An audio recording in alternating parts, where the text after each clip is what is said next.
नमस्कार नमस्कार my dear friends. कुछ चीज़ें ऐसी होती हैं लाइफ में हमारी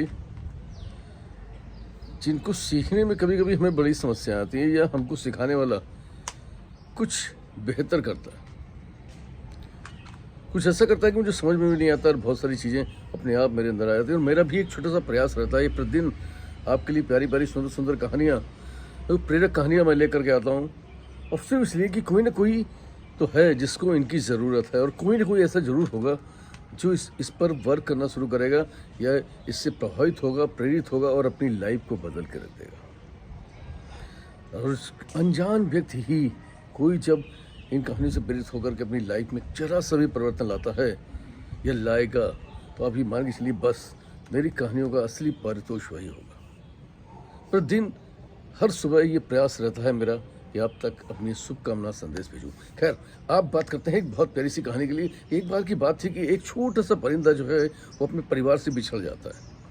अभी उसने उड़ना भी नहीं सीखा था ठीक से, थोड़ा थोड़ा उड़ना सीखा था और वो बड़ा बेचैन हो जाता। उधर उसका परिवार बेचैन था कि वो कहाँ छूट गया, इधर ये बेचैन था।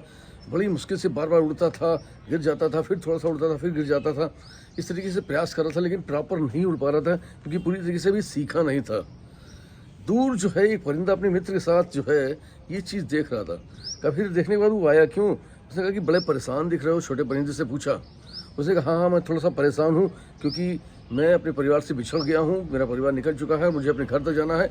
अंधेरा होने के पहले मुझे घर पहुँचना है, लेकिन कैसे पहुँचूँ ये समझ नहीं आ रहा। क्या आप मेरी मदद कर सकते हैं? मैं उड़ने में मैं उड़ नहीं सकता, क्या मुझे सिखा सकते हैं? उस परिंदे ने कहा, थोड़ी देर सोचा, उसके बाद उसने बोला कि जब तुम उड़ नहीं सकते थे तो इतनी दूर आए क्यों?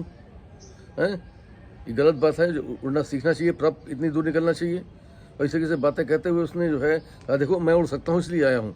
और वो उड़ करके एक चक्कर लगा के फिर उसके पास आकर के आ गया। फिर उससे 2-3 बातें सुनाई, फिर उड़ा, फिर एक चक्कर लगा के, फिर ये प्रक्रिया उसने 5-6 बार करी। जब 6वीं बार वो लौट करके आया, देखा वो छोटा सा जो परिंदा था वो वहाँ पर नहीं था। तो उसने अपने दोस्त से कहा कि लगता है कि जो वो परिंदा था, लगता है वो उड़ गया, और बड़ा प्रसन्न हुआ। तो उसने कहा अरे अगर वो उड़ गया तो आप इतने खुश क्यों हैं? उसने कहा इसलिए खुश हूँ क्योंकि मैं उसको जो बताना चाहता था, जो सिखाना चाहता था, वो सीख गया। उसने कहा आप तो उसको बहुत जली कटी बातें सुना रहे थे। लेकिन सुना रहा था किस लिए सुना रहा था कि मैं नहीं चाहता था कि वो डिपेंड हो लाइफ में। अभी वो बच्चा था, पहली बार लंबी उड़ान भरने जा रहा था, उड़ना सीखना चाहता था, उड़ना चाहता था। लेकिन अगर वो डिपेंडेंसी आ जाती, मैं उसे सहारा देता, तो ज़िंदगी भर लाइफ में केवल वो सहारा ढूंढता, कभी खुद से प्रेरित नहीं होता, स्व प्रेरित नहीं होता। और मैंने उसके अंदर बार बार उड़ने की जो क्षमता देखी थी, उसका जो प्रयास देखा था, मैं जानता था कि उड़ सकता है। इसलिए मैंने उसे सिर्फ अपनी उड़ान दिखा दिखा के उसको सिखाने का कोशिश किया। और उसने मेरी वो पॉजिटिव चीज़ जो चाहता था लाइफ में, सीखना चाहता था, वो उसने सीखी और उड़ान भर ली। वैसे ही लाइफ में कभी भी किसी की मदद की जाए तो कुछ इस तरीके से की जाए कि उसकी मदद हो जाए और उसे पता भी न लगे। क्योंकि उससे क्या होता है कि ज़िंदगी भर आपके एहसान में भी दबा रहता है और आपके अंदर एक गुरूर भी पैदा होता है। और वो जो है हमेशा सहारा ढूंढने का प्रयास, जब भी मुसीबत में आएगा, प्रॉब्लम में आएगा, तो हमेशा वो सहारा ढूंढेगा।